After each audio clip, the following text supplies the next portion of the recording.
माधव कुंज बिहारी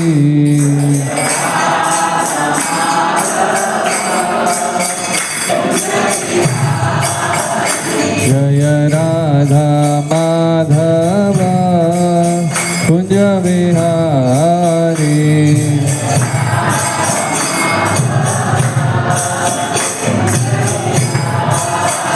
जय गोपी जन वल्लभ गिरिवरधारी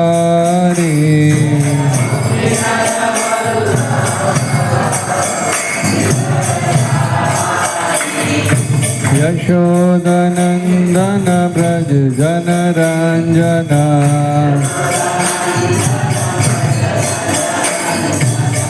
यशोदनंदन ब्रज जनरंजना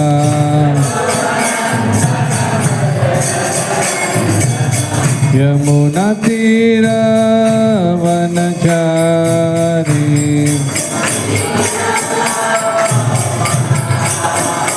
हरे Krishna Krishna Krishna Hare Hare Hare Ram Ram Ram Hare Hare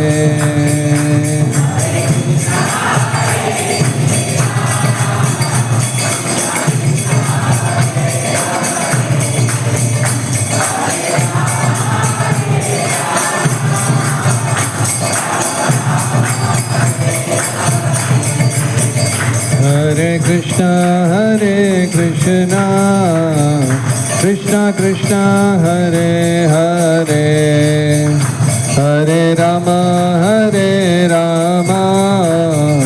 Ram Ram Hare Hare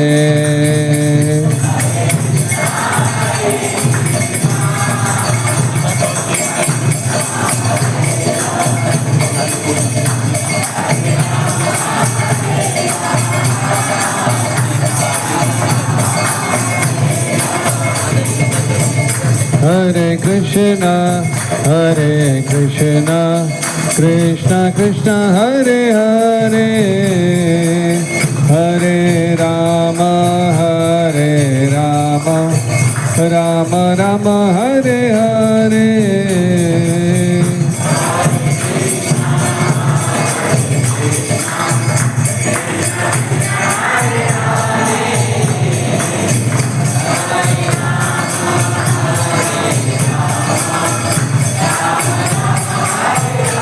Krishna Krishna Hare Hare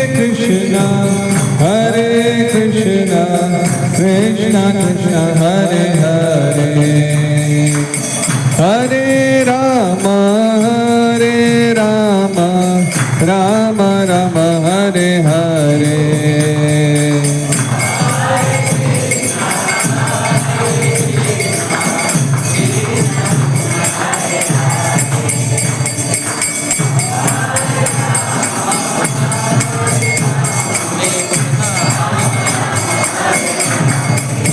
Hare Hare Hare Krishna Krishna Krishna Hare Hare Hare Ram Ram Hare Hare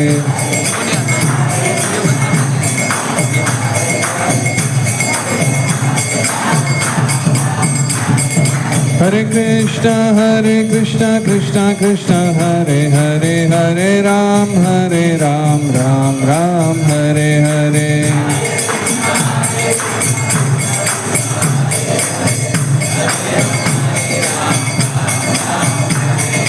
Hare Krishna Krishna Krishna Hare Hare Hare Ram Ram Hare Hare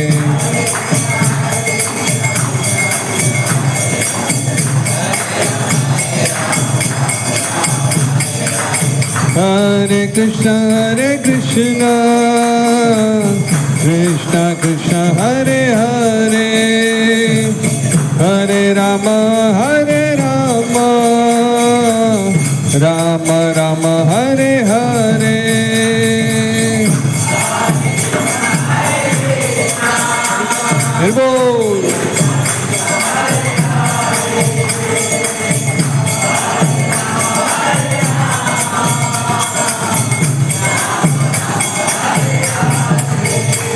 Hare Krishna, Krishna Krishna, Hare Hare, Hare Rama, Rama Rama, Hare Hare.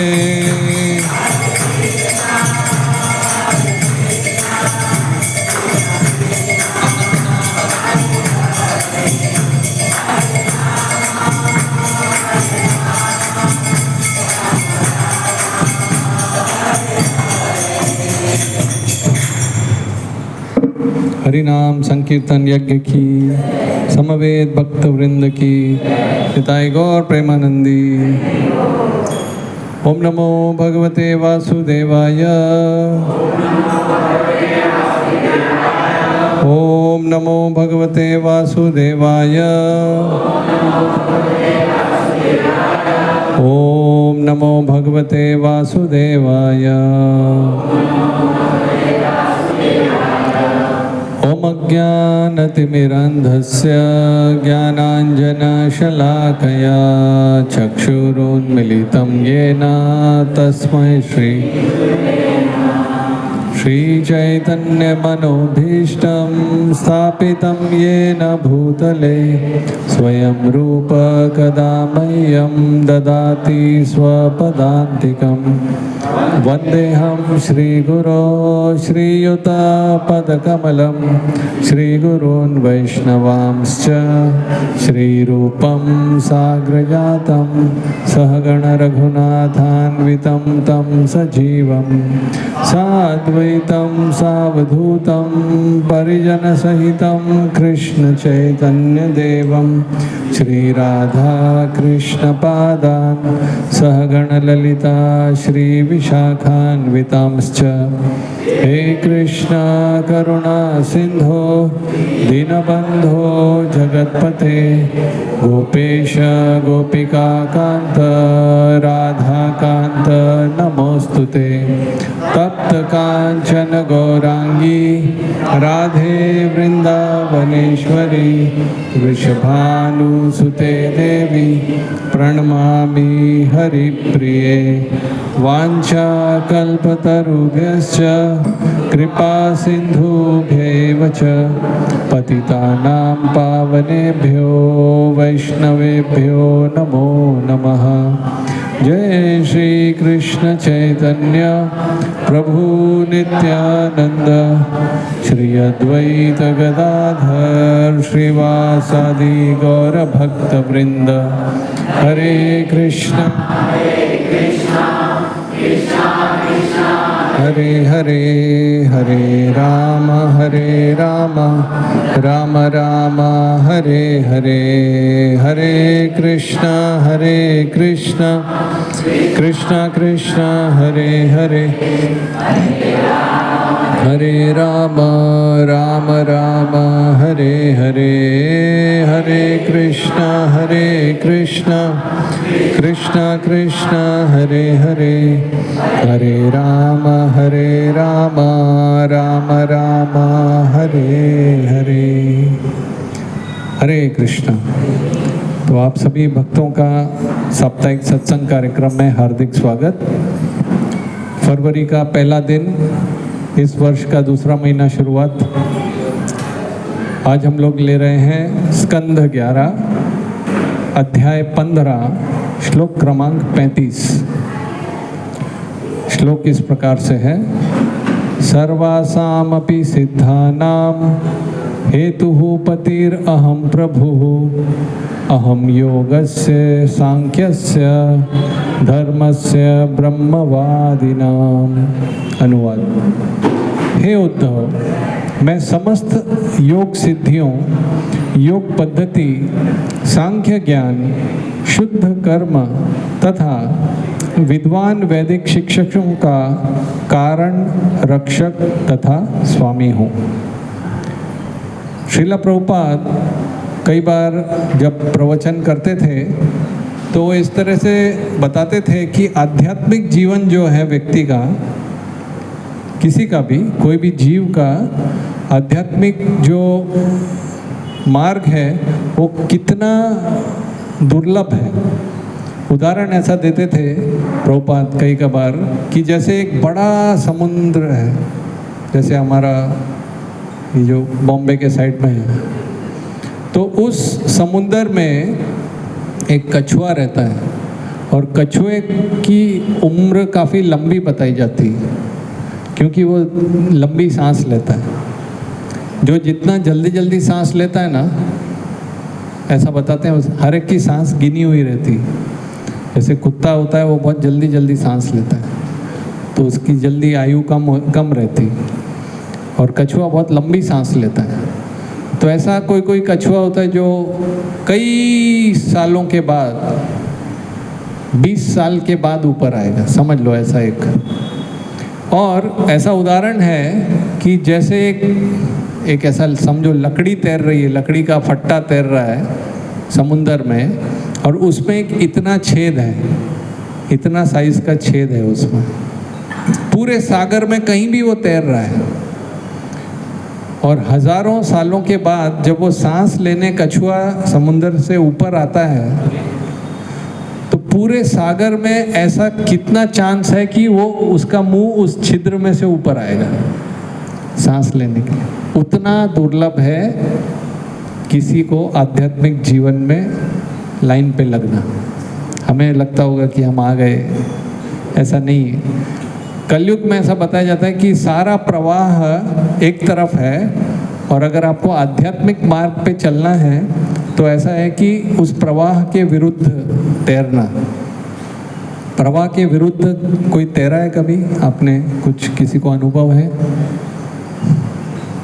एक बार मुझे याद है हम लोग कुछ यात्रा में गए थे दक्षिण भारत में, तो वहाँ पे समुंदर था। तो समुंदर के दो प्रकार होता है, एक होता है कि खींचने वाला होता है कि आप जाओगे तो आपको अंदर अंदर लेते जाएगा, और एक होता है बाहर फेंकने वाला होता है, आप कितना भी जाओ वापस बाहर आ जाता है। तो उस समय पे ज़्यादा भारतीय लोगों को ज़्यादा तैरना आता नहीं। हम में से कितनों को आता है? 1 2 3 4 5 6, तकरीबन 6 लोग, 6-7 लोग, 10 ज़्यादा से ज़्यादा, मतलब जितने हैं। ये बाहर के देशों में सबको आता है लगभग। तो मुझे थोड़ा बहुत मैंने सीखा है। तो जब मैं देख रहा था सारे ब्रह्मचारी वहीं पे किनारे पे खेल रहे हैं, पानी उड़ा रहे हैं, कुछ लोग ज़्यादा से ज़्यादा गायत्री कर रहे हैं पानी में। ये भी एक नियम होता है कि आप आधा कमर तक पानी में रहकर और गायत्री वहाँ पे करें। तो मैंने सोचा सब खड़े भी हैं, सारे कैमरा भी चालू हैं, तो मैं थोड़ा करतब दिखाता हूँ। तो मैं थोड़ा दूर गया। अब क्या होता है, वो समुद्र खींचने वाला था उस समय, मुझे समझ में नहीं आया। तो मैं समझ लीजिए यहाँ पे सब हैं और मैं उस दरवाजे तक पहुँच गया। तो कुछ लोग की गायत्री छूट रही है, कुछ लोग बोल रहे हैं क्या कहाँ जा रहा है। मुझे लगा कुछ नहीं, मैं आ जाऊँगा। मगर हुआ ऐसा कि जब मैं वहाँ से टर्न लिया कि अभी रिटर्न जर्नी करते हैं, तो आ ही नहीं पा रहा हूँ। जितना हाथ मार रहा हूँ थोड़ी देर में वो लोहे वाले गेट तक पहुँच गया मैं, जहाँ वो जाली दिख रही। तब मेरे हृदय में खौफ जाग गया कि अब कुछ गड़बड़ हो रहा है। मतलब मैं चाह रहा हूँ कि इधर आऊँ, पर जितना हाथ मारता हूँ उतना ही पानी मुझे और ही आगे लेके जा रहा है। उसका कुछ एक कारण है। वो क्या होता है, कहीं कहीं पे जो रेत होती है ना, समुंदर की रेत, वो कहीं ज़्यादा ढलान पे होती है। मतलब जैसे यहाँ इतनी ढलान है, बीच में कोई कोई जगह ऐसी ढलान होती है। वो मैंने उसका सब पढ़ा क्यों ऐसा हो। तो वहाँ पे पानी ज़्यादा जोर से जब आके वापस जाता है तो ज़्यादा जोर से जाता है। तो बिल्कुल नहीं, प्रकृति के सामने आप कुछ नहीं कर सकते। फिर मुझे एक हमारे गुरु महाराज का एक ऐसा किस्सा है, मैंने एक आध बार बताया भी था। दलदल में वो गंगा पार करके गए, फिर तैरने लगे तो नदी के प्रवाह वो भी विरुद्ध तैर रहे थे। तो एक नाव वाला आया, उसको हाथ दिखाया, तो नाव वाले ने ऐसा हाथ कर दिया कुछ, तो उनको समझ में नहीं आया क्या हुआ। मैंने बताई थी एक बार कथा। तो वो मुझे याद आया कि उसने बोला था प्रवाह के साथ तैरो। तो मैं एग्जैक्टली उल्टा तैरने की कोशिश कर रहा था तो तैर नहीं पाए। फिर मैंने बोला, क्योंकि आकर्षण इधर ही है, सब अपनी आसक्ति इधर, ब्रह्मचारी इधर खड़े हैं, सारे कांग्रेगेशन इधर खड़ा हुआ है, ग्रस्त लोग। तो मैं बोला यहाँ नहीं जाना है। मैं वहाँ से वहाँ गया, वहाँ से ऐसा गया आड़ा, फिर वहाँ से घूम के आया, तो मैं तैर पाया थोड़ा। उस समय बुद्धि नहीं चलती। तो उसी तरह से हम कलयुग में अगर भक्ति कर रहे हैं तो आप समझ लो आप उस व्यक्ति की तरह जो सारा प्रवाह ऐसे जा रहा है और आप ऐसे। इसलिए अपनी साधना को बड़े ध्यान से पकड़ के रखना चाहिए, अपने सत्संग को, भक्तों के संग को ध्यान पूर्वक। एक श्लोक भी आता है वेदों में, उत्तिष्ठ जागृत प्राप्य वरान न निबोधत क्षूरस्य धारा निशिता दुर्गम पतस्तत कवयो वदंती। ऐसा बताते हैं कि उठो, उत्तिष्ठ जागृत प्राप्य, अपने जीवन के उद्देश्य को पाकर ही शांत रहो। और दुर्गम पथ, ये जो रास्ता है आध्यात्म का रास्ता बड़ा दुर्गम है, इस रास्ते पर कोई नहीं जाता है। ये पगडंडी है, जैसे आपका हाईवे है, एक तरफ पूरा टार का सीमेंट का हाईवे है, वहाँ गाड़ियाँ हाई स्पीड में 100 की स्पीड में जा रही है। और ये आध्यात्म का रास्ता है, वो जंगल के बीच में से दिख भी नहीं रहे रास्ता, झाड़ियाँ झाड़ियाँ हैं पता नहीं कहाँ जा रहा है रास्ता। तो दुर्गम पथ है, वहाँ कोई नहीं जाता है। गांव में भी आप जाएंगे तो जिस रास्ते पे लोग जाते हैं वहाँ घास साफ हो जाती है, जहाँ नहीं जाते वहाँ ढक जाता है। तो दुर्गम पथ और क्षूरस्य धारा, दुर्गम तो है ही, और जैसे चक्कू की धार की जैसा निशिता तेज है। थोड़ा भी आपने इधर का उधर, जरा बच के जरा हट के, ये बॉम्बे मेरी जान, ये आध्यात्मिक जगत नहीं, ये भौतिक संसार है। तो कहीं भी थोड़ी भी गलती करी कट लगेगा। शेविंग जो करते हैं उनको पता है, ध्यान नहीं दिया, क्या हुआ, अरे खून निकल गया। तो हमेशा भक्ति में ध्यान। तो सतयुग में मार्ग, वो भी हमको बड़ा आसान मार्ग बताया गया है। सतयुग में क्या होता था, आध्यात्म अगर हमको प्रगति करना है तो उसका क्या तरीका था, तपस्या, ध्यान। निर्जल एकादशी किसने किसने करी, कैसा लगता है अगले दिन? सपने में भी ऐसा लगता है कुछ समोसे घूम रहे हैं, सारी नहीं लगता है, नींद आ जाती है, अच्छी नींद आ जाती है कोई लोग का पहले ही अकाउंट भरा हुआ है तो कोई प्रॉब्लम नहीं। जिसका मैंने छोड़ दिया, मगर वो तो निर्जल, तो तपस्या, मगर तपस्या तो लगती है ना। अच्छा, उसके बाद जो स्वाद आता है कि नहीं? पहला जो निर्जल के बाद खिचड़ी, चाहे पोहा, चाहे कुरमुरा क्यों ना खा लो, क्या उसका स्वाद आता है देखो। मतलब जितनी तपस्या करो उतना ही स्वाद।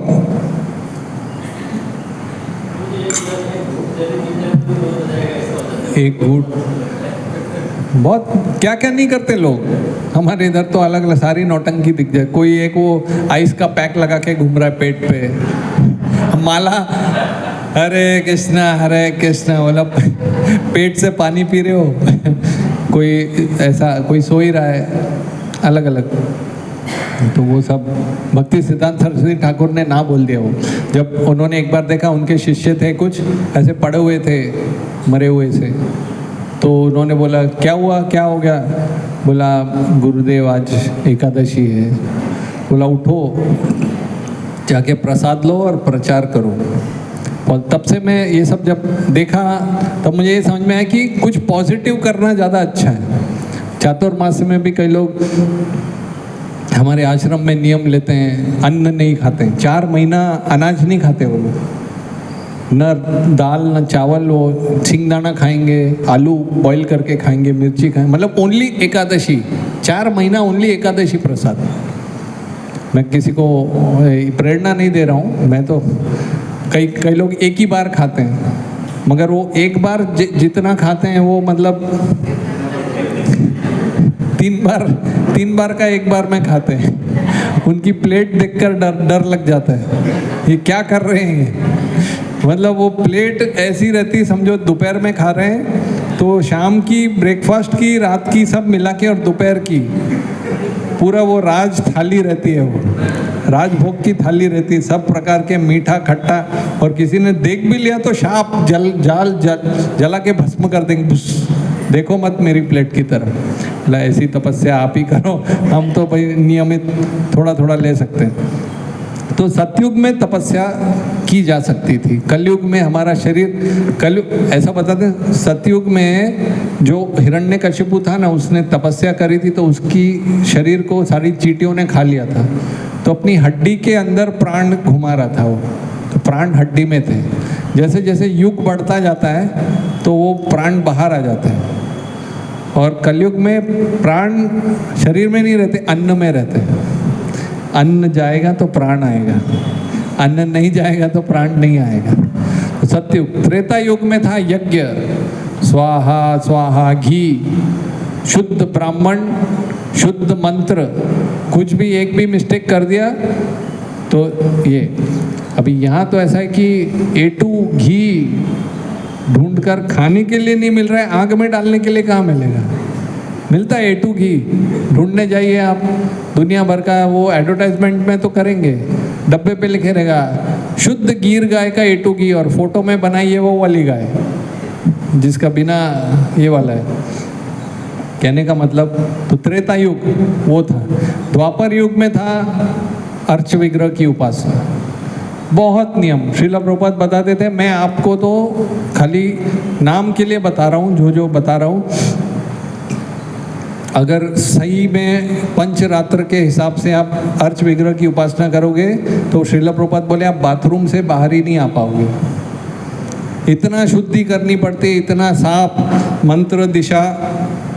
एक हमारे थे आश्रम में, अभी भी है वो, हम लोग सुबह सुबह, उनको साफ सफाई का इतना था, वो शौच जाके आएंगे, फिर पहले नल को धोएंगे, फिर हाथ धोएंगे, फिर कब उनका कम से कम वो कार्यक्रम 3 घंटे का होता था। जब वो साइड में, अभी भी मतलब उनको सुधार ही नहीं पाया मैं, उनको देखकर हम लोग अचरज में हो जाते थे, कोई इतना भी सफाई कर सकता है। वो जैसे आते थे, फिर कपड़े धोया तो कपड़े अशुद्ध हो गए, फिर स्नान किया तो कपड़े अभी भी अशुद्ध हैं। फिर एक समय ऐसा आता था, उनका आखिरी होता था, धुले हुए कपड़े कंधे पे लेके नल के नीचे बैठो, मतलब कपड़े फिर गीले। और इतना, और सच में करते थे, मैं ऐसे बना के नहीं बोल रहा हूँ, इतना साफ। क्या करते हो, साफ सफाई। तो ये द्वापर युग की प्रोसेस थी। कलयुग तो कलयुग है भाई। तो कलयुग में क्या है, हरेर नाम एव केवलम, कलो नास्ति एव गतिरन्यत्। कोई चीज़ आपको अगर बोला जाए कि ये चीज़ करना है, तो इसका मतलब इम्पोर्टेंट है ना। तो ऐसा ही इसमें बोला है, 3 बार बोला है। क्या बोला है? हरेर नाम एव केवलम। कितना? एव मतलब ओनली, केवलम मतलब भी ओनली। आगे क्या बोलते हैं? कलौ नास्ति एव, दूसरा कुछ नहीं, दूसरा इससे ज़्यादा कोई क्या बोलेगा। तो कलयुग है हरि नाम। तो हरि नाम एक हमारा बस वही है, बोलते हैं ना, डूबते को तिनके का सहारा। हरि नाम में श्रद्धा रखो और नहीं छोड़ना। बस आपको और ना तो आपको कृष्ण दिखेंगे, ना कुछ भक्ति अनुभव होगी, बस एक हरि नाम है। बड़े बड़े नशेड़ची लोग जो है संत बन गए केवल हरि नाम लेके। मंत्र को मत छोड़ो, मंत्र मना त्रायती मंत्र, ठीक है। तो इसीलिए कुलशेखर महाराज, मुकुंद माला स्तोत्र में एक भक्त हो गए कुलशेखर महाराज, वो एक श्लोक बोलते हैं, आश्चर्यमेतद्धि मनुष्य लोके, मनुष्य के लोगों में एक चीज बड़ी आश्चर्यजनक है, सुधाम परित्यज्य विषम पिबंती, अमृत को छोड़कर विष पी रहे हैं। क्या है अमृत? नामानि नारायण गोचरानी, भगवान के नामों का स्मरण, ये अमृत है। और विषम पिबंती यानी त्यक्त्वा अन्य वच कुहका पठंती, न्यूज़ है, वहाँ क्या हो रहा है, यहाँ क्या हो रहा है, वो एक तरह से विष है, क्योंकि वो आपको आध्यात्मिक जीवन से दूर दूर दूर दूर लेके चला जाता है। जैसे वो समुंदर मुझे ये लकड़ी के गेट से वो लोखंड के गेट तक ले गया, और भी मैं नहीं सुधरता तो और कहाँ लेके चला जाता, ऐसा। तो सबसे सिंपल है, तो ये जो हरि नाम हमको किसने दिया, कलयुग में हरि नाम किसने दिया? चैतन्य महाप्रभु। तो बीते हुए कल में शनिवार के दिन उनके ही पार्षद नित्यानंद प्रभु का बर्थडे था। जैसे जन्माष्टमी होता है, बलराम जयंती होता है, द्वादशी को क्या होता है? वरादेव। त्रयोदशी, चतुर्दशी, हाँ, नरसिंहदेव। सब मैं ही बताऊं? अच्छा, और पूछता हूँ पूरी।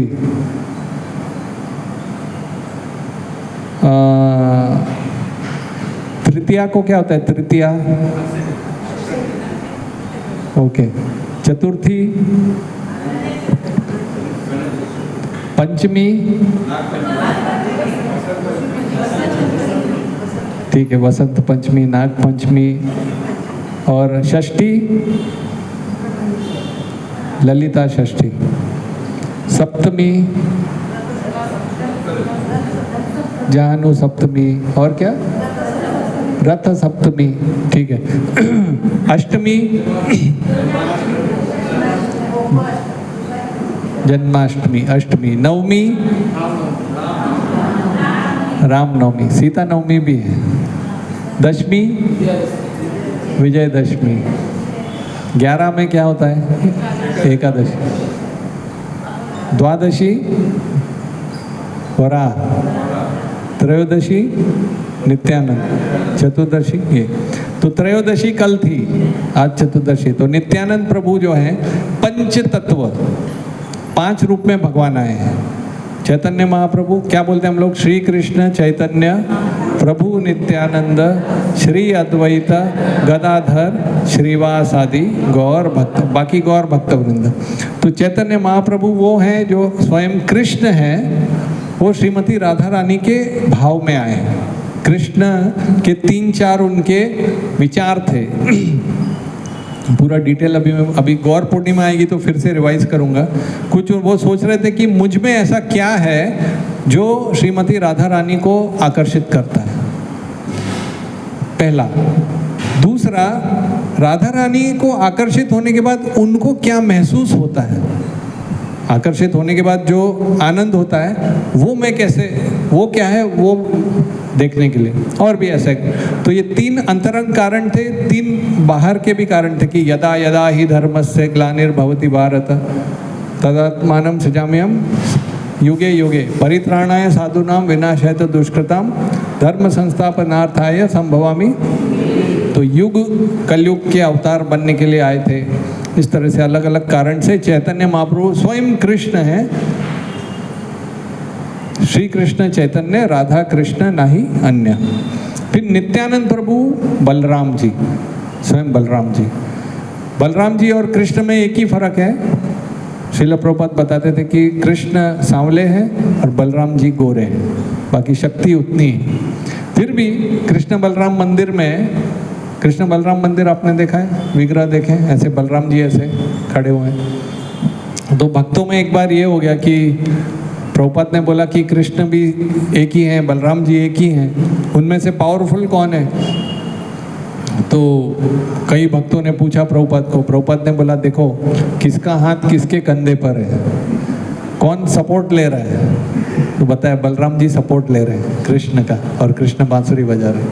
तो बलराम जी नेक्स्ट हैं, 2nd नंबर पे। फिर स्वयं राधा रानी जो है वो गदाधर पंडित बन के है। श्री कृष्ण चैतन्य प्रभु नित्यानंद। श्री अद्वैत जो है वो महाविष्णु और सदाशिव। एक शिव हैं जो देवता हैं, जो 33 कोटि देवता, और एक सदाशिव जो सफ़ेद रंग के हैं। यहाँ के जो शिव हैं वो रुद्र हैं, वो नीले रंग के हैं, वो देवी देव 33 कोटि इसमें आते हैं। और एक सदाशिव हैं जो वाइट कलर के हैं। कर्पूर गौरम ऐसा करके कुछ है ना, सदा वसंतम भुजगेंद्र हारम। एक भुजगेंद्र मतलब सांप में जो राजा है उनके, तो कर्पूर गौरम जो वो है वो ओरिजिनल शिव जी हैं। तो वो सदाशिव और महाविष्णु ये अद्वैत आचार्य मिक्स हो गए। और नारद मुनि श्रीवास बन के आए, एक गृहस्थ बन के आए। तो श्रीला नरोत्तम दास ठाकुर एक श्लोक, एक उनके गीत गाते हैं, ब्रजेंद्र नंदन से ही, ब्रज के इंद्र यानी नंद महाराज, उनके जो पुत्र हैं, सची सुत होइलो सोई, शची माता के पुत्र चैतन्य महाप्रभु, बलराम होइलो निताई, दीनहीन यत छीलो, हरि नामे उद्धारिलो, तार साक्षी। हरि नाम से जगाई मधाई तक का उद्धार हो गया। जगाई मधाई दो बड़े गुंडे थे ऐसा। तो ये देने आए हैं कि ऐसा बताया जाता है कि कलयुग में हम सबसे, सतयुग में जो लोग, जैसे क्लास होती है, क्लास में 50 लोग हैं, 30 लोग पास हो गए सतयुग में। फिर द्वापर युग आया, उसमें से और 2 लोग पास हो गए। बच्चे कुछ एक कलयुग में पूरे फेलियर, जो सतयुग में पास नहीं हो पाए, त्रेता द्वापर में भी कलयुग हम, और हमको सबसे ऊंचा, जैसे क्लास में सबसे लास्ट जो लड़का होगा उसको मॉनिटर बना दो ऐसा। तो सबसे ऊंची वस्तु दी जा रही है हमको हरि नाम संकीर्तन। और ऐसा बताते हैं कि चैतन्य महाप्रभु ये जो हमको देने आए हैं वो एक तरह से नित्य सिद्ध है, हमारे आत्मा में ही है कृष्ण का प्रेम। नित्य सिद्ध कृष्ण प्रेम साध्य कबू नोय, श्रवण आदि शुद्ध चित्ते करो उदय। श्रवण कीर्तन करते हुए हम उसको जगा सकते हैं। दूसरा उदाहरण दिया जाता है, जैसे छोटा बच्चा होता है ना, जो भी बच्चा होता है, हम भी कभी बच्चे थे, नाम हमारा लन टम्पू खाने को मिलते लड्डू, तो उसमें चलने की क्षमता होती, पहले नहीं, पहले वो ऐसे ऐसे चलता है, 4 पैर, पहले तो चलता ही नहीं, पहले लेटा रहता है, उसको फिर पलटी कराओ, फिर उसके बाद धीरे धीरे चलता है तो भी ऐसे ऐसे, उसको वो टायर वाली गाड़ी दो, आजकल क्या क्या गाड़ी आ जाती है, फिर वो टायर में चलना सीखता है, उसके पैरों में थोड़ी शक्ति आती, कमर में थोड़ी शक्ति आती, उठकर बैठने की शक्ति आती, गर्दन उठाने की शक्ति आती, तो चलने की क्षमता उसमें रहती है। मगर कई बार वो गिरता है, पहले पकड़ पकड़ के चलता है, फिर उंगली पकड़ के चलता है, फिर गोद में उठा लो उठा लो उठा लो ऐसा करता है, फिर नॉर्मल चलने लगा। तो उसी तरह से अगर वो पहले ही बोले अरे मैं गिर गया, अब मैं नहीं कोशिश करूँगा, अब मैं नहीं चलूँगा, तो कभी नहीं चल पाएगा। कुछ कुछ जानवरों में तो जैसे जिराफ और जो लंबे होते हैं, डिस्कवरी चैनल में ऐसे बताते हैं, क्योंकि शेर का खतरा रहता है, तो वो तो पहले तो इतना ऊंचे से वो गिरता है उसका बच्चा धड़ाम करके, फिर कुछ चंद आधे घंटे में उसको उठकर भागने की तैयारी करनी पड़ती है। उसकी माँ उसको लात मार मार के उठाती, उठ उठ उठ, नहीं तो शेर आएगा। उसको एक ही आधे घंटे में चलना चालू करना पड़ता है।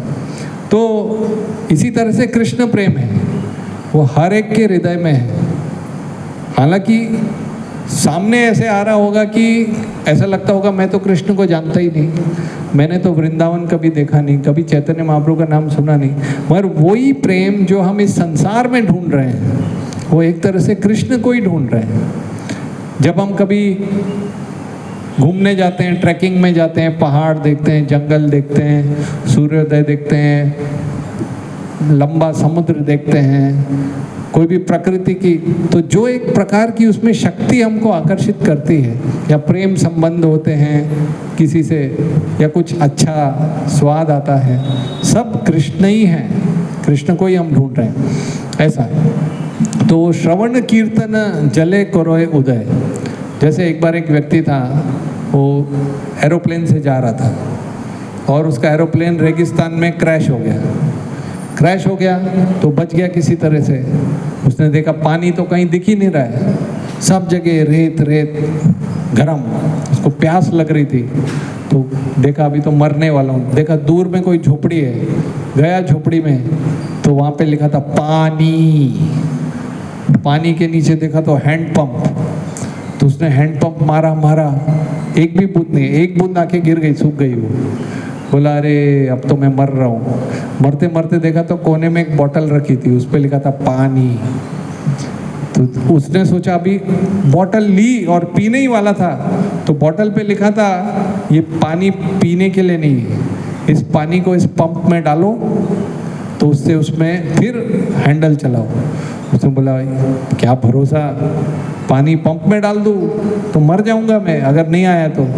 फिर भी उसने विश्वास किया, बोतल से लेके पानी पंप में डाला और चलाया।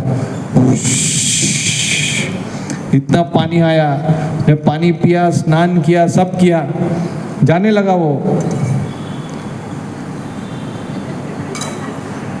तो उसको याद आया अरे पानी मैं खाली छोड़ दूंगा तो अगला कोई आएगा तो उसने जो है वो पानी बोतल भरी और उस पे लिखा, ये जो लिखा हुआ है कि इसको पीना नहीं है, इसको पंप में डालना है, इट वर्क्स, ये काम करता है, विश्वास करो ये काम करता है। तो बोतल रखी। तो ये जो पंप है ये हमारी भक्ति के जैसा है। अभी हमको लगता है सूखा हुआ है, मतलब श्रवण कीर्तन जले करो ये उदय, माली होइया, चैतन्य महाप्रभु बोलते हैं माली होइया से ही बीज करो आरोपण, श्रवण कीर्तन जले करो सेचन। भक्ति का बीज हमको मिल गया है, अभी श्रवण कीर्तन करते रहो, जप करते रहो, स्वाद आवे न आवे लगे रहो, तो उससे सिंचन होगा। तो ऐसा, तो अभी बलराम जी जो हैं, हम अभी तक केवल बलराम जी तक पहुँचे, कृष्ण और आगे बलराम।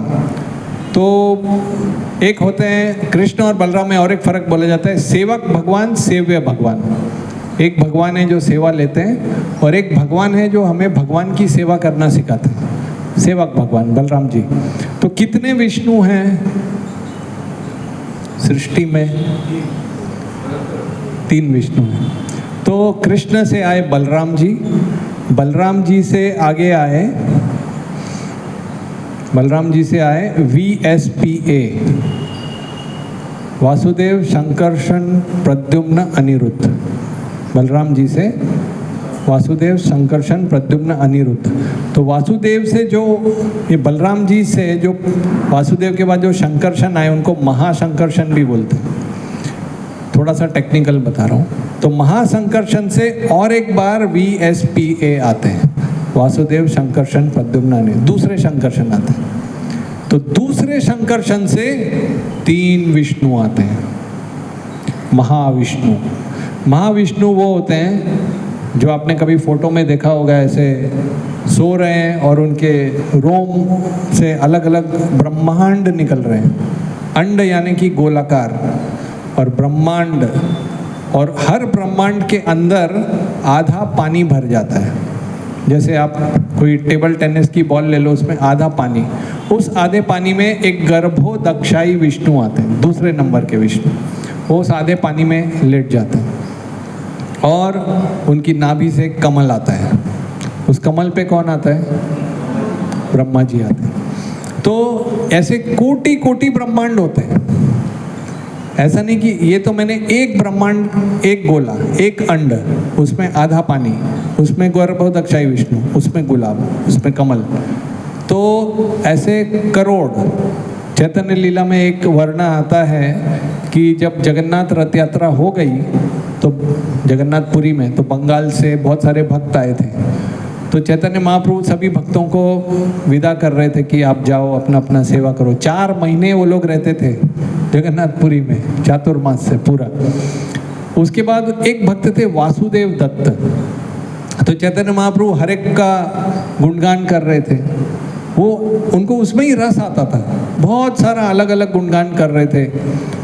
जैसे उन्होंने अपनी माता के बारे में बोला, क्योंकि ये लोग दूर रहते थे बंगाल में और ये उड़ीसा में चैतन्य महाप्रभु सन्यासी के रूप में थे। तो उन्हें बोला कि मेरी माता को संदेश देना कि एक बार वो कुछ भोग प्रसाद लेके आई और मेरे फेवरेट आइटम बनाया था जो मुझे पसंद है, मगर उसकी आंख में आंसू थे कि ये निमाई मेरा पुत्र अभी मेरे सामने नहीं है, वो कैसे आएगा, उसको कैसे मिलेगा ये। तो इस तरह से वो आंसू में थी और वो सोच रही थी। मगर मैं आया था उधर और मैंने वो प्रसाद लिया। फिर उसने थोड़ी देर बाद प्लेट को देखा तो प्लेट खाली थी। तो उसको लगा कि ये कौन खाया इसको, हो सकता है मैंने प्लेट में कुछ रखा ही नहीं, कि कोई जानवर आके खा गया, कि मेरी कोई शालिग्राम शिला सामने थी वो लेके चली गई। तो फिर से प्लेट बना के लेके आई और फिर से मैं आया, तुरंत आया। तो मेरी माता को बताना कि जब भी तुम कुछ बनाती हो तो मैं तुरंत आता हूँ, उधर आके मैं लेता हूँ।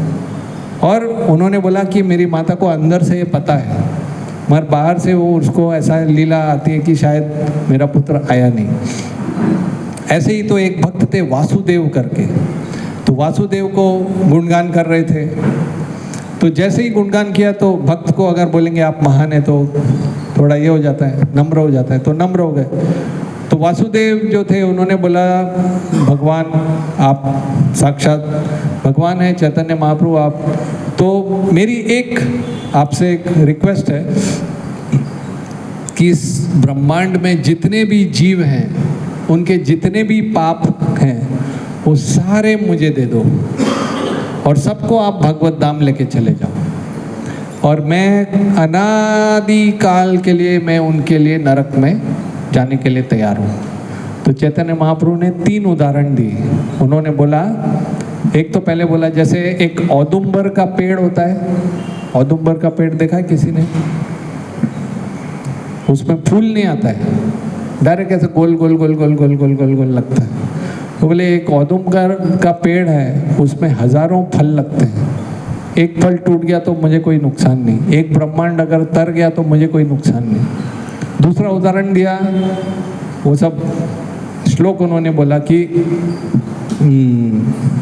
पहले तो उन्होंने वासुदेव को गुणगान किया, बोले तुम्हारा विचित्र नहीं तुम्ही साक्षात प्रहलाद, आप साक्षात प्रहलाद महाराज के अवतरित हुए हो कलयुग में। प्रहलाद महाराज भी ऐसे बोलते थे कि नहीं वो द्वेजे, कि मैं तो मेरा चित्त आपके, नरसिंह देव को बोल रहे हैं कि मेरा चित्त तो आपके गुणगान में लगा हुआ है, भजन कीर्तन में लगा हुआ है, तो मुझे मेरे लिए दुख नहीं, मुझे दुख है कि ये जीव जो यहाँ पे तकलीफ पा रहे हैं। तो वही प्रहलाद महाराज वासुदेव बन के आए, तो वो ऐसी भाषा बोल रहे हैं। तो चैतन्य महाप्रभु ने बोला कि मुझे आश्चर्य नहीं हो रहा है कि आप ऐसा बोले, क्योंकि आप साक्षात प्रहलाद महाराज हो।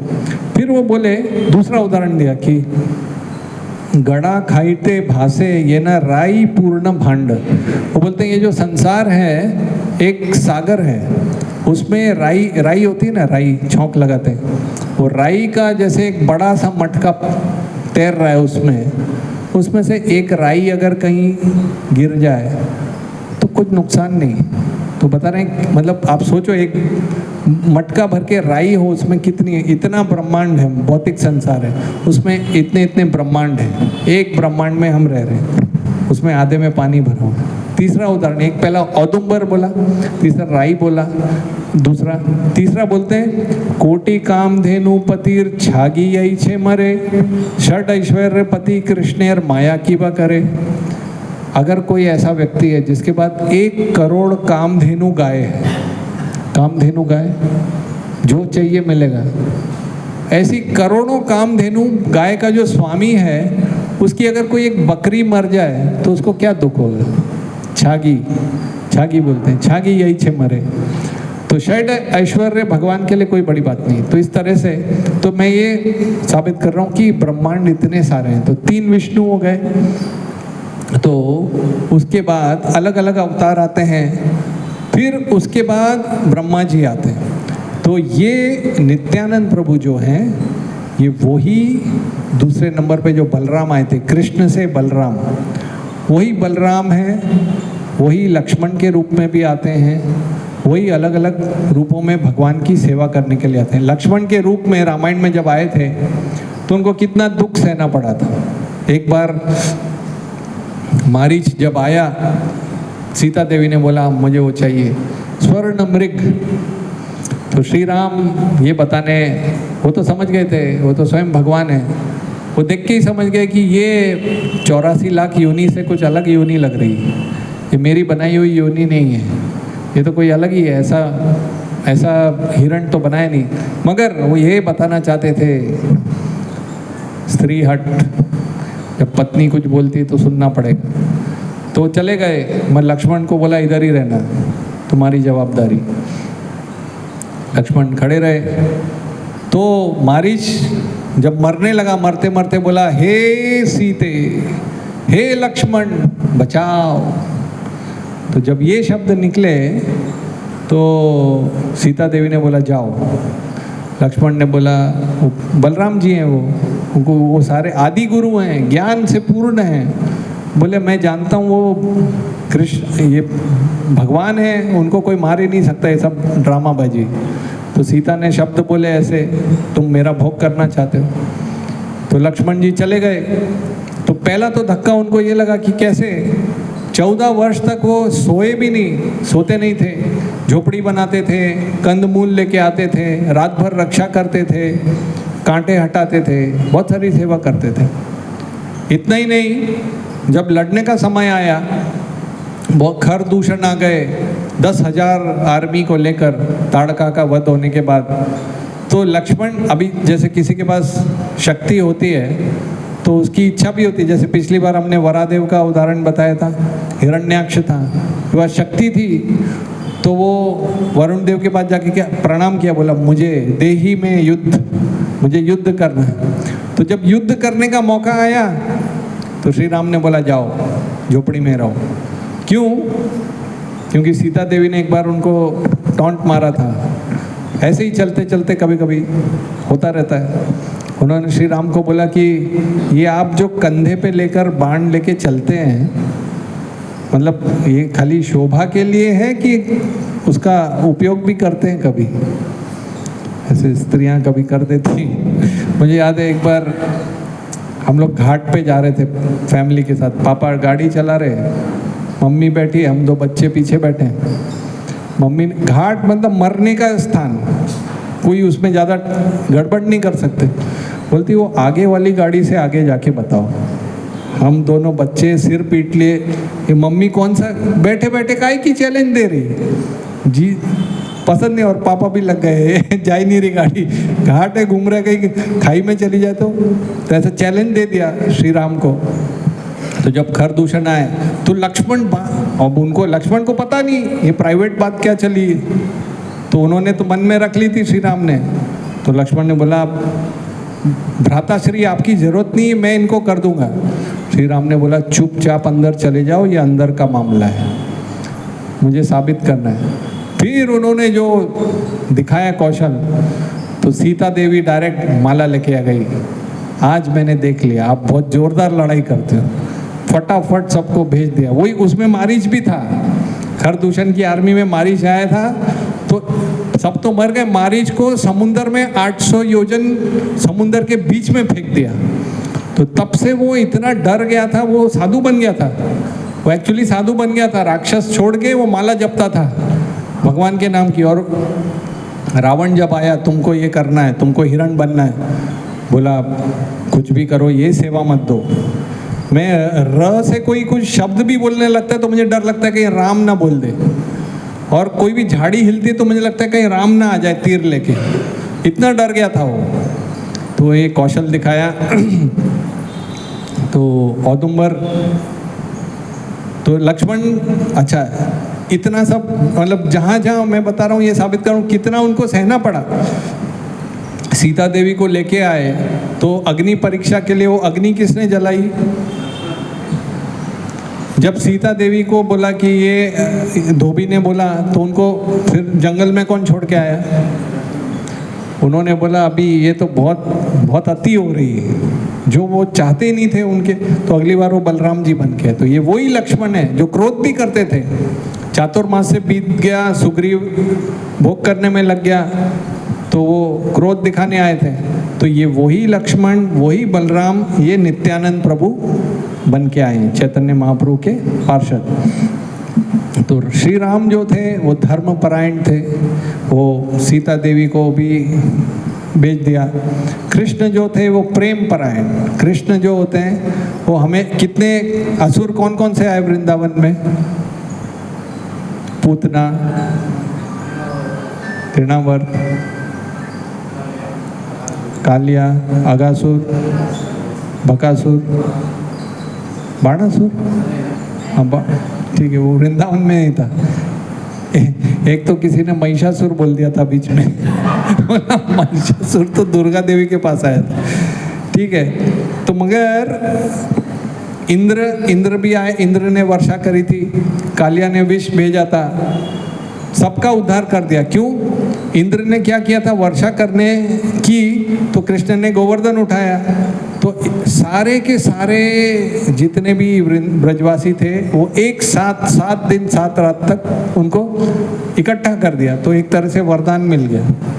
दूसरा कालिया था, उनको क्यों छोड़ दिया? क्योंकि कालिया की पत्नियां डिवोटी थी, मतलब भक्त का कनेक्शन भी होगा तो भी आप तर जाओगे, इतना जोर। तो कृष्ण को एक भागवतम में श्लोक में आता है, स्वानाम पक्ष पोषणम, अपने पार्टी को वो पोषण करते हैं कृष्ण, कहीं से भी भक्त का कनेक्शन हो। प्रहलाद महाराज को भी यही बोला था नरसिंह देव ने कि तुम्हारी इतनी पीढ़ियां आगे आने वाली, पीछे वाली और अभी वाली सब तर जाएंगी, 7 पीढ़ियां।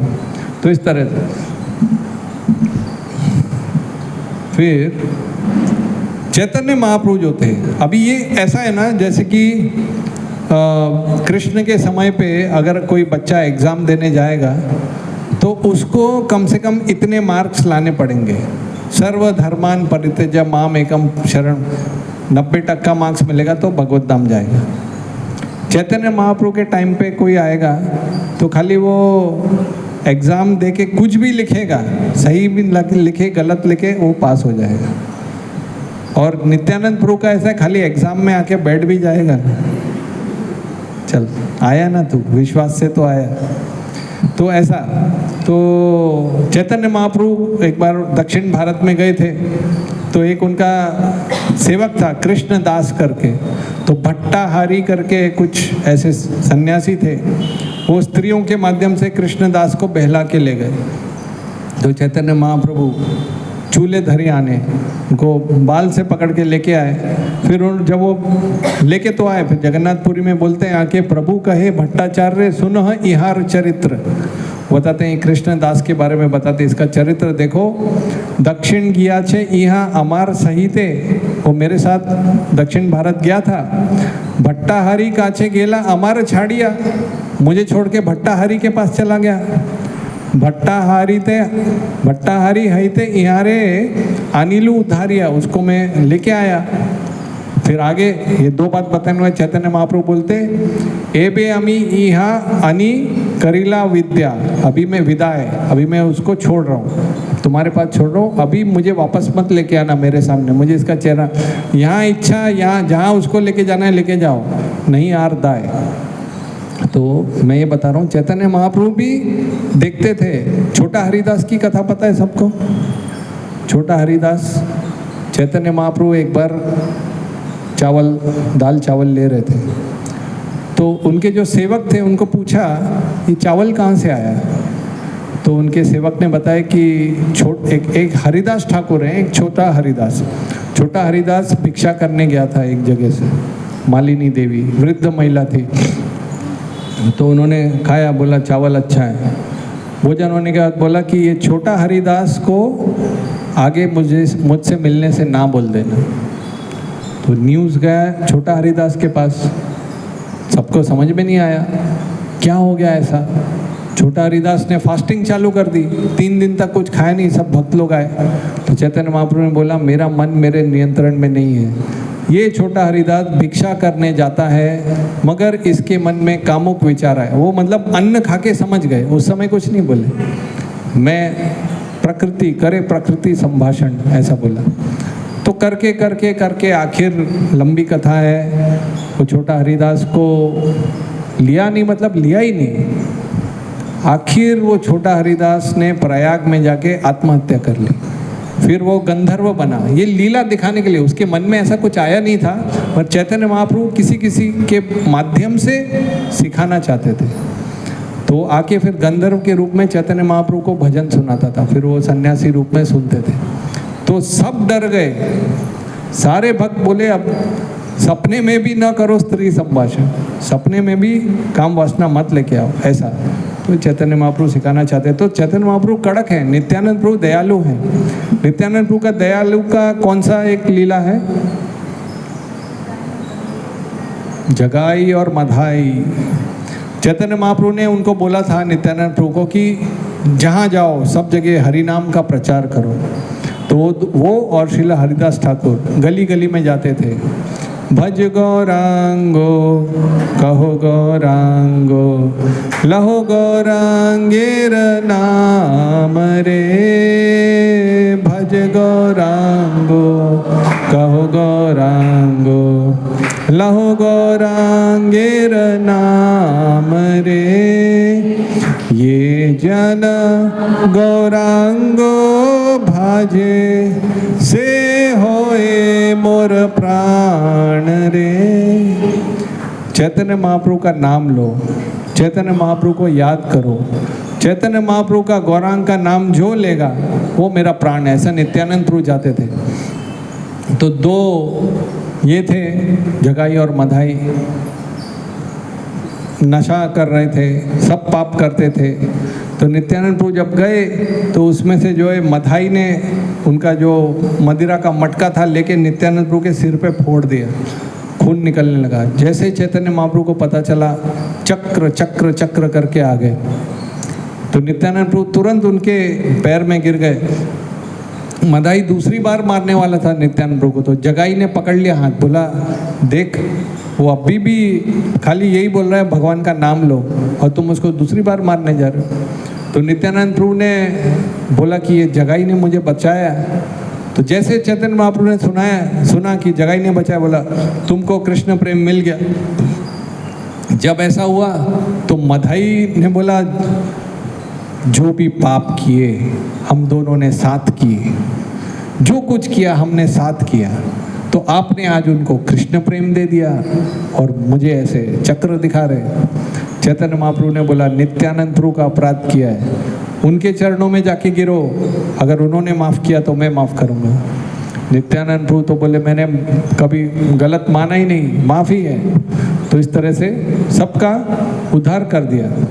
प्रभु बोले तोरा आर नहीं करीस पाप, जब दोनों का उद्धार हो गया कि अब पाप मत करना। तो आगे श्लोक आता है, जगाई मधाई बोले आर नारे बाप। प्रभु बोले तोरा आर नहीं करीस पाप, जगाई मधाई बोले आर नारे बाप। शुद्ध बन गए। और उन्होंने एक, फिर भी उनको बहुत ग्लानि होती थी कि हमने बहुत पाप किया। तो चैतन्य महाप्रभु ने बताया कि एक घाट बनाओ, नदी का घाट, जहाँ पे लोग स्नान करने आते हैं। फिर भी कुछ लोगों को जो था तो लेके पत्थर लेके मारते थे, वो खून निकल जाता था। जगाई मधाई पत्थर लेके फिर देता था, और मारो फिर मारो, तो इतना सुधर गया। तो अभी उनसे कुछ संप्रदाय है, कुछ संप्रदाय बोलते हैं जगाई महाराज मधाई महाराज उनका संप्रदाय है। ऐसा समय हो रहा है। तो ये नित्यानंद प्रभु हैं, ये साक्षात बलराम हैं, साक्षात लक्ष्मण हैं और आदि गुरु हैं। देखिए हम कृष्ण को समझ नहीं सकते, कृष्ण को जान नहीं सकते, भक्ति कैसे करना है समझ नहीं सकते। गुरु हमको बताते हैं ऐसे करो ऐसे करो ऐसे करो ऐसे करो। तो गुरु को जो शक्ति मिलती है नित्यानंद प्रभु से मिलती है, वही हमको उद्धार कर सकते हैं। हम जैसे मैंने उदाहरण दिया ना, चंद्र शाखा, शाखा चंद्र न्याय। बच्चे को माँ बताती है कि ये पेड़ है, पेड़ के ऊपर दो डाली है, उस दो डाली के बीच में एक जो गोल सा चमकता हुआ चीज़ है वो चंद्रमा है, उसको बोलते हैं शाखा चंद्र न्याय। बच्चे को चंद्रमा दिखता नहीं, तो गुरुदेव हमको ऐसे हाथ पकड़ के सिखाते हैं। उनमें से आज जिनका आविर्भाव दिवस है, 5 मिनट में बता देता हूँ। नरोत्तम दास ठाकुर करके एक आचार्य हुए, उन्होंने कई भजन लिखे। एक भजन है, हे निताई बिने भाई राधा कृष्ण पाइते नाई। उन्होंने 2 ऐसे तो कई मेन लिखी, ऐसे बताता हूँ चलो। एक बार गौर किशोर दास बाबा जी महाराज, प्रभुपाद के गुरु महाराज, उनके गुरु महाराज के गुरु महाराज अवधूत थे। प्रभुपाद के गुरुदेव बहुत पढ़े लिखे थे, श्रील भक्ति सिद्धांत सरस्वती गोस्वामी ठाकुर, मतलब प्रकांड पंडित। उनकी इंग्लिश भी इतनी जोरदार थी कि ब्रिटिश वाले लोग समझ नहीं पाते थे, वो डिक्शनरी खोलते थे क्या बोल रहे हैं, इतना जोरदार। एस्ट्रोलॉजी में, ज्योतिष विद्या में सबसे प्रकांड पंडित और बहुत पढ़े लिखे, मगर उनके गुरु महाराज बाबा जी, श्रीला गौर किशोरदास बाबा जी महाराज, मगर शुद्ध भक्त। तो एक बार गौर किशोरदास बाबा जी महाराज को किसी ने पूछा कि बाबा जी भगवत धाम जाना है, ऐसे मजाक में पूछा, अगर भगवत धाम जाना है तो कतो टाका लागबे, कितना पैसा लगेगा भगवत धाम जाने के लिए? तो उन्होंने बोला 5 पैसा। 5 पैसा कैसे? ये उस समय की बात है, 1900-1800 की बात है। बोले 5 पैसे में आपको 2 किताब मिलेगी नरोत्तम दास ठाकुर की। एक किताब का नाम है प्रार्थना और दूसरी किताब का नाम है प्रेम भक्ति चंद्रिका। ये 2 किताब ले लो और इसको पढ़ो, भगवत धाम गारंटी। मतलब नरोत्तम दास ठाकुर के भजन श्रील प्रभुपाद बताते थे वेद वाक्य है वो। आप केवल वो बंगाली के भजन पढ़ लो, शुद्ध भक्त बनना गारंटी। जो हम लोग रोज गुरु पूजा गाते हैं, श्री गुरु चरण पद्म केवल भक्ति सतमा, गुरु की जो प्रार्थना है, तो नरोत्तम दास ठाकुर, तो नरोत्तम दास ठाकुर जो थे उनका खेतुरी में उनका जन्म हुआ था 1520 माघ में, पूर्णिमा में, और गोपालपुर करके जगह थी, अभी बांग्लादेश में है।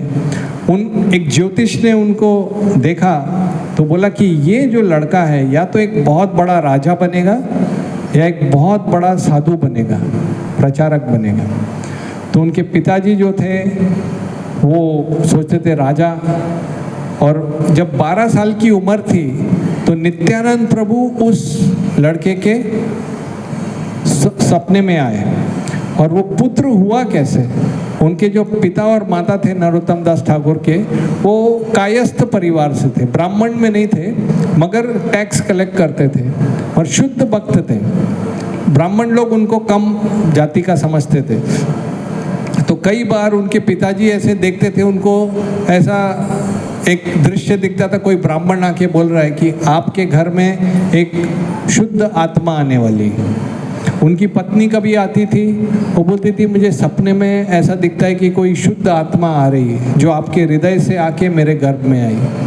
तो ऐसे जब उनका अन्न प्राशन हो रहा था नरोत्तम दास ठाकुर का, तो उन्होंने उनको एक कुछ खीर दी, तो ले ही नहीं रहे, ऐसे कर रहे। तो एक संत आए, उन्होंने बोला मैं ट्राई करता हूँ, और उन्होंने दिया तो तुरंत ले लिया। तो लोगों को समझ में आया कि ये खीर का भोग भगवान को लगाया हुआ था, इसलिए उन्होंने ले लिया, बिना भोग लगाया हुआ वो लेते नहीं। ऐसे एक बार चैतन्य महाप्रभु, ये चैतन्य महाप्रभु के तिरुभाव होने के बाद ये आए। तो चैतन्य महाप्रभु एक बार यही, वहाँ पे एक नदी है पद्मावती नदी, अभी भी है बांग्लादेश में। तो वहाँ पे चैतन्य महाप्रभु कीर्तन कर रहे थे, अचानक से चिल्लाने लगे नरोत्तम नरोत्तम नरोत्तम। सब भक्त लोग बोल रहे हैं ये नरोत्तम है कौन? आपस में हमारे इधर तो कोई नरोत्तम नहीं है। तो चैतन्य महाप्रभु ने बोला एक बड़ा भक्त आने वाला है, और अभी इस नदी में मैं मेरे हृदय में जितना भी कृष्ण प्रेम है वो इस नदी में दे दूंगा। और नदी को बोला कि जब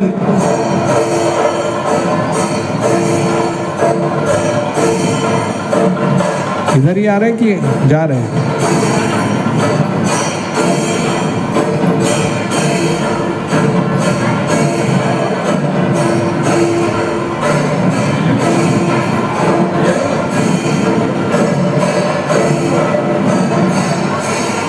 ठीक है।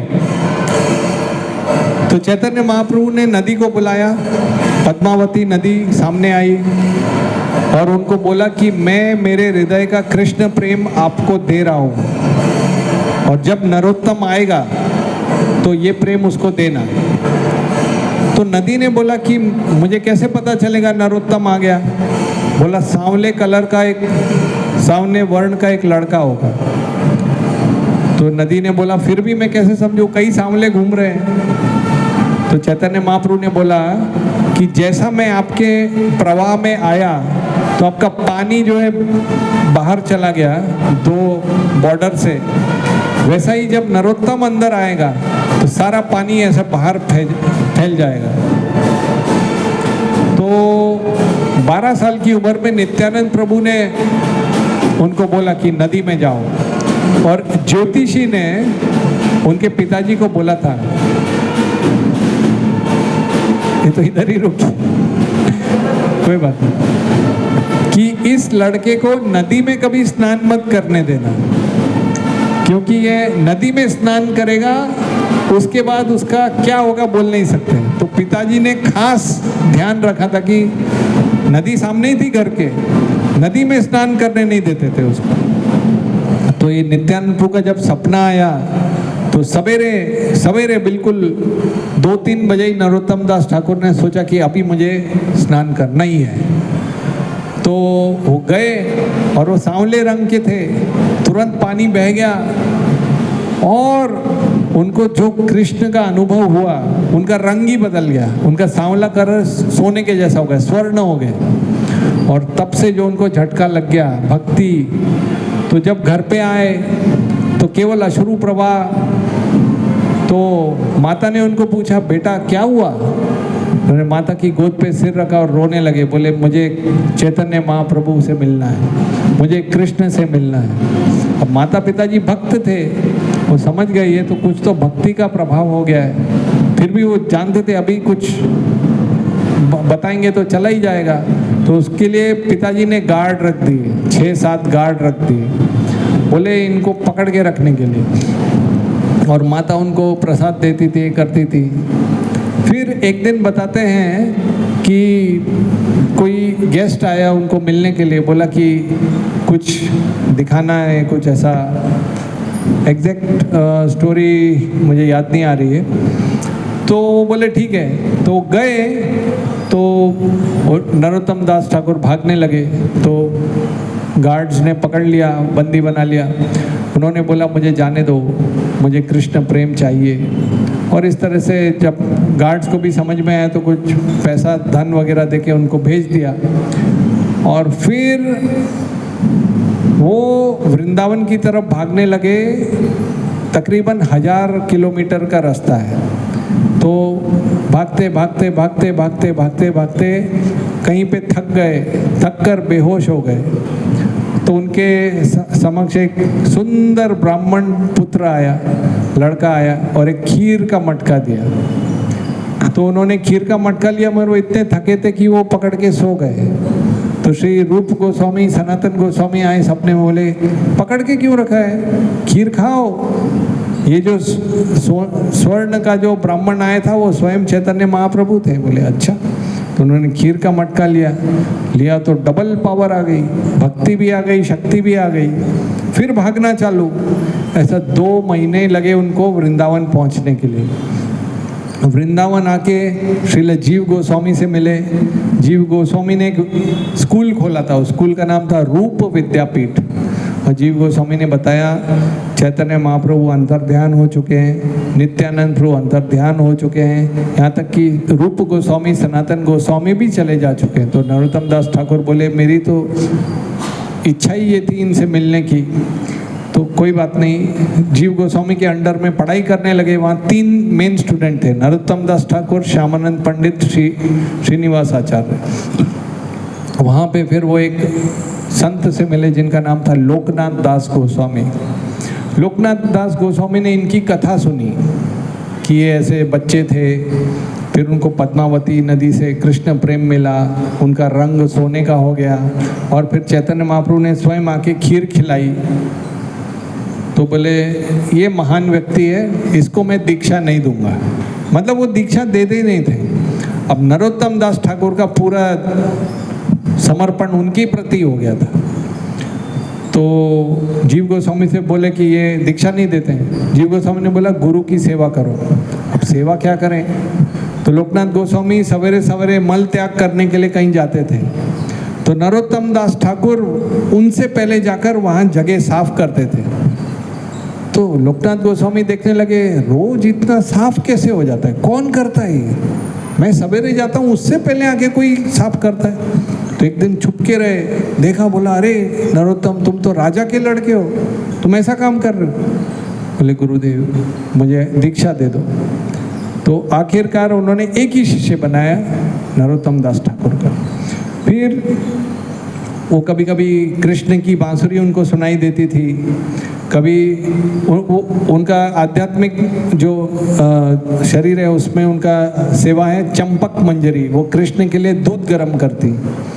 तो अपने आध्यात्मिक रूप में ध्यान में कभी कभी दूध गर्म करते थे, तो वो सिगड़ी से दूध उठाते उठाते उनकी उंगलियां जल जाती थी। तो बाहर आते थे ध्यान से तो उंगली जली रहती थी। तो भक्त समझ जाते थे, अरे आज भी फिर उंगली जला ली, फिर जला ली, चंपक मंजरी थी वो। तो इस तरह से फिर गोस्वामी की किताबें लेके गए वो लोग बैलगाड़ी में।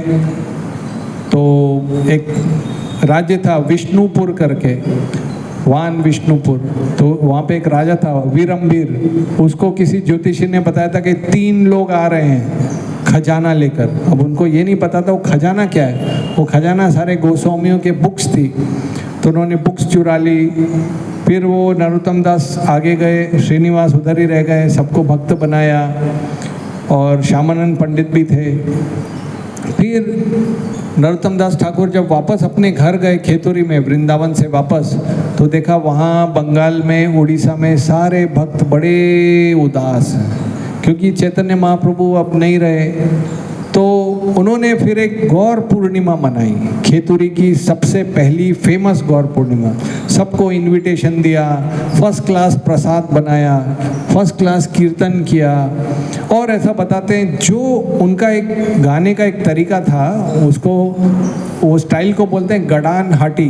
गड़ान हाटी कीर्तन स्टाइल उन्होंने बनाई थी, जिसमें वो बंगाली, जैसे संत तुकाराम कैसे मराठी में सब प्रचार किया, वैसा उन्होंने बंगाली में भक्ति के बारे में सारे भजन लिखना चालू किए और अलग प्रकार का राग लिया।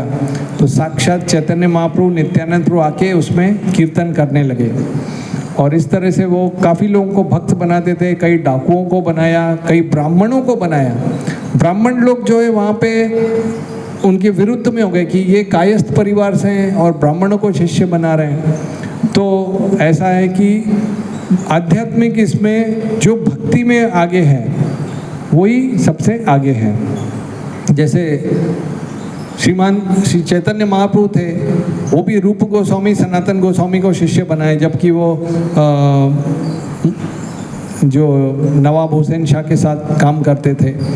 अद्वैताचार्य ने श्रील हरिदास ठाकुर जो मुस्लिम परिवार से थे उनको श्राद्ध पात्र दिया था। श्रील प्रभुपाद भी, उन्होंने पाश्चात्य देश के लोगों को ब्राह्मण दीक्षा दी, सेवा पूजा दी। तो ब्राह्मण लोग, कई लोग बोलते थे आपने पाश्चात्य देश के लोगों को ऐसा दीक्षा दिया। तो श्रील प्रभुपाद बोलते थे वो आपसे ज़्यादा अच्छे हैं, वो ना सिगरेट पीते हैं, ना दारू पीते हैं, ना कोई नशा करते हैं, ना चाय पीते हैं, ना जुआ खेलते हैं, न मांसाहार करते हैं, वो ज़्यादा नियम पालन करते हैं, ऊपर से 16 माला जप करते हैं हरि नाम की। इसलिए जगन्नाथपुरी में जब पाश्चात्य देश के लोग गए तो उनको एंट्री नहीं था। तो श्रील प्रभुपाद ने बोला मैं भी नहीं जाऊंगा, आप मेरे भक्तों को अंदर नहीं जाने देते, मैं भी अंदर नहीं जाऊंगा। तो श्रील प्रभुपाद भी नहीं जाते थे। तो इस तरह से, और यहाँ तक कि रामानुजाचार्य के भी जो दक्षिण भारत में भी उदाहरण है, उनका एक ब्राह्मण शिष्य था दाशरथी करके, और शूद्र शिष्य था धनुर्दास, दोनों के साथ चलते थे रामानुजाचार्य। तो इस तरह से नरोत्तम दास ठाकुर, तो कई उन्होंने भजन लिखे। और आखिर में नरोत्तम दास ठाकुर का जब समय उनका हुआ जाने का, तो वो गंगा नदी में स्नान करने लगे और शिष्यों को समझ में आया कि अभी ये इनका ये जाने वाले हैं। तो नरोत्तम दास ठाकुर ने बोला थोड़ा मेरे शरीर को मालिश करो। तो मालिश किया तो उनका शरीर जो है पिघल के दूध होने लगा, दूध दूध दूध दूध। शिष्यों ने बोला अभी ये जा रहे हैं, क्या करें? मगर उन्होंने, गुरु ने बोला कि ये करो। तो उन्होंने एक मटके में खाली आखिर में दूध बचा। नरोत्तम दास ठाकुर ऐसे ही नदी में गायब हो गए, वो दूध को समाधि दिया और नरोत्तम दास ठाकुर की समाधि भी उधर बनाई। तो हम जो है भक्ति को स्वीकार कर सकते हैं, भक्तों को के संग में रहकर श्रवण कीर्तन कर सकते हैं, सत्संग कर सकते हैं। हरे कृष्णा कृष्णा कृष्णा हरे हरे, हरे राम राम राम हरे।